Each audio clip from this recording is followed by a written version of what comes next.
Je vais vous faire un petit peu de la culture digitale. Il en faut pour comprendre en fin de compte tout ce qui est justement référencement naturel et référencement payant. Donc le SEO et le SEA. Petite histoire du web. Tout commence dans les années 70. Voilà l'apparition de ce qu'on appelle la fibre optique, créée par la NASA. En fin de compte, si je me souviens bien, c'était Kennedy, et ensuite c'est Reagan qui a repris la suite. En 73, il y a le choc pétrolier. Les barils explosent, et donc là, ils se disent, ah zut, on manque d'argent. Donc, les États-Unis et l'URSS de l'époque, ils étaient en mode guerre froide, hein, depuis la Seconde Guerre mondiale. Et donc, ils ont créé des millions et des milliards d'armes. Bah, après 73, ils se sont dit, enfin c'est Kennedy, il s'est dit, ouais, bon, là on a plein d'armes, mais de toute façon on peut pas vraiment les utiliser. Autant les vendre. Les vendre, et avec cet argent, bon, on va essayer de développer d'autres choses, des nouvelles technologies. Par exemple, la conquête de l'espace. Donc, ils commencent à vendre des armes un peu partout dans le monde. L'URSS fait pareil, hein, de son côté. Les deux superpuissances vendent énormément d'armes, donc il y en a partout dans le monde. Et le truc, c'est qu'ils font énormément d'argent. Et donc là, aux États-Unis, avec les milliards récoltés, Kennedy il dit, bon, il va voir la NASA, et il donne un chèque de 100 milliards au directeur de la NASA. Et il lui dit, bah, c'est simple, avec cet argent-là, il faut que tu développes des nouvelles technologies, etc. Il faut qu'on aille plus vite que les Russes. Et donc, la NASA commence à développer plein de projets. Mais en fin de compte, toutes leurs innovations, personne ne les utilise. Je veux dire, les Américains n'en profitent pas. Il passe quelques problèmes avec Kennedy, c'est Reagan qui reprend. Et tout simplement, il dit au directeur de la NASA, ouais, mais c'est bien beau vos innovations, mais il faut que les gens en profitent. Il faut au moins qu'on ait un avantage sur la Russie. Donc en fait, c'est carrément devenu le musée, hein, le musée des horreurs, la NASA, à cette époque-là. Et en fait, les gens, ils y allaient en mode, oh, c'est bien ce qu'ils ont fait, ça sert à rien, mais c'est joli. Donc le directeur de la NASA va dans une petite université à côté de la NASA, il va voir le directeur, il lui dit, écoute, moi je vais investir dans tous les projets de tes étudiants. Chaque étudiant qui vient juste avec une idée, et en fait, voilà, la fac donne 1 million de dollars sans trop poser de questions. Pas besoin de business plan, pas besoin de tout ça. C'est vraiment juste une idée. Donc, quasiment 98% des projets, ils investissent dedans plusieurs années, hein. Et bah, justement, 5-10 ans plus tard, justement, vu que dans cette fac, il y avait un mouvement qu'on appelait le mouvement des hippies, tout simplement, il y a des étudiants qui fouillent un petit peu les innovations qu'ont déjà produites la NASA. Et dans les innovations de la NASA, il y a un réseau de communication entre les bases militaires aux États-Unis. Et ce réseau, il s'appelle Altair. Ils décident de prendre ce réseau et de le transformer pour essayer de donner accès au monde entier à ce réseau. Que tout le monde puisse être connecté et que tout le monde puisse communiquer. Et bien entendu, DARPANET, c'est l'ancêtre, hein, d'Internet. Donc il y a eu énormément d'évolutions, hein, au cours des années, et on va reprendre Internet surtout dans les années 90. Bref, donc eux, ils développent, etc. Et en fait, bah, très rapidement, il y a pas que DARPANET, hein, il y a plein d'autres projets qui éclosent de cette université. Et cette université, en fin de compte, vous la connaissez, elle s'appelle Stanford. Et Stanford plus la NASA, c'est ce qu'on a appelé dans les années 90 la Silicon Valley. Donc, faut bien comprendre que c'est impossible de répéter les innovations qu'ils ont fait pendant 30 ans avec des dizaines et des dizaines de milliards du jour au lendemain. C'est pour ça qu'en France, on n'arrive pas justement à comment dire, on n'arrive pas à rattraper les États-Unis en termes de grosses sociétés, de scale-up, comme on dit, ou de licorne. Une licorne, c'est une start-up valorisée plus d'1 milliard de dollars, non cotée en bourse, qui a souvent une technologie ou quelque chose en plus. Donc, en fin de compte, dans les années 80, on voit aussi l'apparition d'une nouvelle communication, une communication dite moderne. C'est des grosses agences comme Boston Consulting Group, BCG, que vous connaissez peut-être. C'est des agences comme Ernst Young, VC, des grosses agences. En fait, eux, ils créent énormément de techniques. Et en l'occurrence, à cette époque-là, ils ont commencé à créer des techniques de pensée créative. Ça fait aussi du design thinking.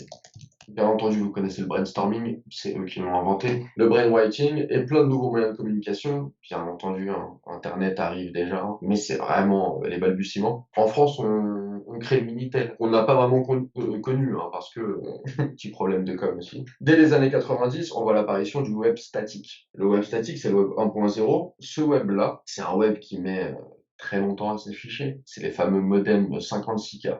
Et en fin de compte, problématique avec ce web statique, c'est que vous êtes obligé d'être un webmaster ou un développeur, un programmeur, pour créer un site internet. C'est pas fait pour tout le monde. Mais à partir de là, il y a des fortunes qui ont commencé à se créer, hein, dès les années 90. En 95, on voit plusieurs réseaux qui apparaissent, des nouveaux sites web, mais ces sites web sont vraiment là pour connecter le monde entier. Et c'est ce qu'on a appelé les réseaux sociaux. Et donc tout ce qui est MySpace, les messageries instantanées, MSN, les boîtes mail, Hotmail, AOL. Donc c'est cette époque-là cas. Et ce Web 2.0, on est toujours dedans. On a bien vu l'apparition de TikTok il n'y a pas si longtemps que ça. On est toujours dans le Web 2.0. On est toujours dans le web social. Mais en plus de ça, il y a pas mal d'évolutions dans les nouvelles technologies et sur le web. Et donc, très rapidement, on a vu ce qu'on a appelé plus tard l'uberisation de la société. Uberisation, ça vient d'Uber, et l'uberisation de la société, c'est tout simplement la transformation digitale du monde, donc apparition des smartphones, enfin explosion des smartphones plutôt, c'est plutôt 2005, entre 2005 et 2010, donc tout le monde a les smartphones, on a des milliards d'êtres humains à être connectés, il y a plus de 2 milliards d'utilisateurs actifs sur Facebook, donc qui se connectent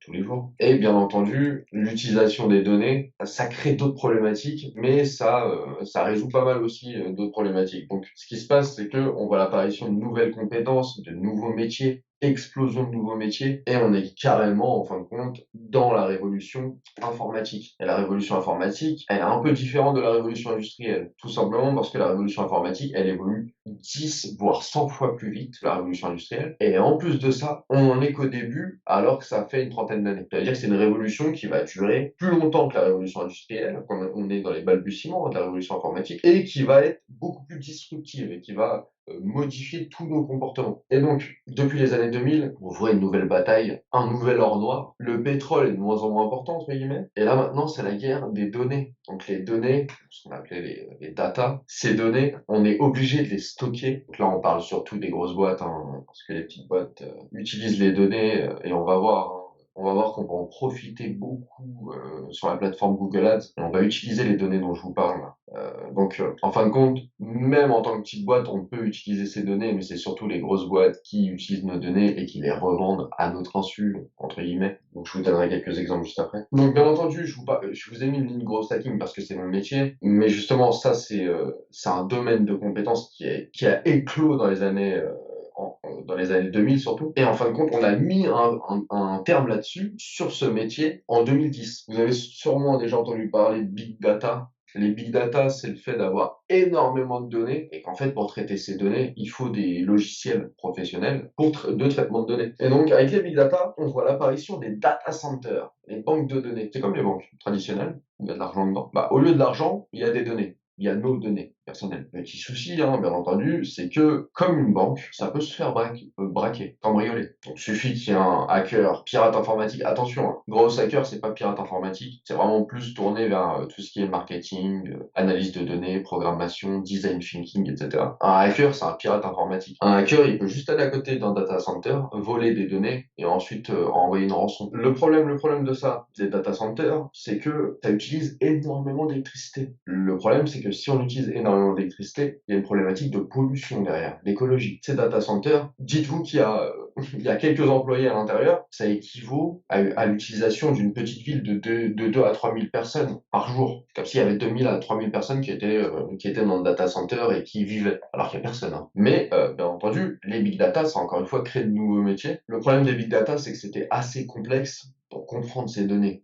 Et en fin de compte, bah, les communicants, les entrepreneurs, les marketeurs, les commerciaux, bah, ils ont besoin d'avoir des insights, de connaître leur cible, d'avoir les comportements de leur cible sur leur site internet, sur leurs réseaux sociaux, d'avoir des données qui apparaissent sur leurs réseaux sociaux. Très important. Donc très rapidement, les grosses boîtes, de la Silicon Valley surtout, sont passées de big data à smart data. Attention, ils sont toujours dans le big data bien sûr. Ils sont passés dans le smart data. Et smart data, c'est ce qu'on appelle les données intelligentes. Et c'est tout simplement le fait d'utiliser intelligemment et efficacement des données qu'on a récolté. Pour faire simple, tout le monde a un compte Instagram ou un compte sur un réseau social, j'imagine. Par exemple, si vous avez un compte Instagram, vous faites une publication, il y a des likes, il y a des commentaires, et en plus de ça, il y a un onglet statistique. Si vous cliquez sur l'onglet statistique, bah, vous voyez le nombre de publications, vous voyez le nombre de followers, combien vous en avez perdu, quel est votre type d'audience, vous voyez l'âge, vous voyez la situation, les données démographiques, où la personne habite. Ça, ces données, il y a un traitement derrière, il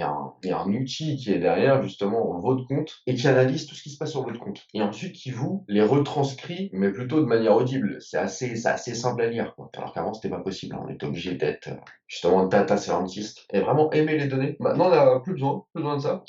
Bien entendu, tout ce qui est big data et smart data, ça a créé, car c'est des êtres humains qui ont créé ça, les intelligences artificielles. Alors attention, je vais vous parler d'intelligence artificielle parce que logiquement, il y en a derrière les algorithmes de Google. C'est une suite de bouts de code. ce qu'on appelle des scripts. Donc, un script égale un bout de code et un algorithme, une suite de scripts, en fin de compte, qui mêlés ensemble, hein, la plupart du temps, justement, permet de créer une fonctionnalité. Derrière un moteur de recherche, il y a un algorithme de recherche. Okay, donc on crée des algorithmes 2, des algorithmes 2. Ensuite, on met plusieurs algorithmes ensemble et on dit que c'est une intelligence artificielle, alors que pas vraiment. Okay, donc pour le moment, il y a très peu qu'on appelle réellement des intelligences artificielles. Il y a surtout des suites d'algorithmes qui font croire que c'est une intelligence artificielle. C'est un peu spécial. Les intelligences artificielles, ces suites d'algorithmes, logiquement, les humains les créent pour que les algorithmes deviennent intelligents et puissent se renouveler eux-mêmes, innover eux-mêmes, créer de nouvelles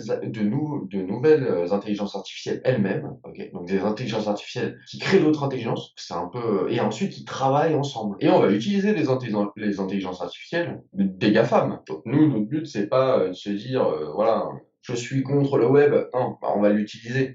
Vu qu'il est là de toute façon et qu'on est pied dedans, autant l'utiliser justement pour faire des choses bien, parce qu'on peut faire des choses très éthiques, hein, même si on fait de la publicité. Donc actuellement, on est dans le web 3.0, tout ce qui est apparition des données. On a appelé ça le web de données, ou le web sémantique. Et donc maintenant, très facilement, on peut analyser les données, et en plus de ça, à chaque fois qu'on fait quelque chose, en tout cas en tant que marketeur, en tant que communicant, on met en place maintenant des stratégies qui sont data-driven, ou du marketing drivé par les données, donc conduit par les données. Pour vous montrer un petit peu comment les agences de pub étaient dans les années 90, c'est beaucoup de bluff, beaucoup de coke et beaucoup de au pif. Ouais, je pense que ça va fonctionner. Ok, mais derrière, il n'y a pas de données qui tombent. On ne sait pas il y a combien exactement de personnes qui a vu la pub. On ne sait pas il y a combien de leads, de prospects chauds qui ont été générés. Il y a combien de ventes qui ont été générées. C'est combien de retours sur investissement, etc., etc. Donc c'est un peu différent quand même. Et il y en a encore quelques-unes comme ça. Nous maintenant, de plus en plus, on se doit d'être en data driven. Donc tout ce qu'on fait, il y a des données. On analyse les données et on dit si oui ou non ça a fonctionné. Toutes ces données, bien entendu, forcément, hein, ça a créé des innovations. Dites-vous que nos smartphones, ce qu'on a dans les mains, c'est comme si on avait une dizaine d'ordinateurs ressemblant à l'ordinateur qui a envoyé l'homme sur la Lune. Vous savez, à l'époque, les ordinateurs, ça prenait des salles entières. C'est pas des petits trucs, c'était des salles entières. Bah, dites-vous que pour envoyer un homme sur la Lune, bah, fallait faire des calculs, etc.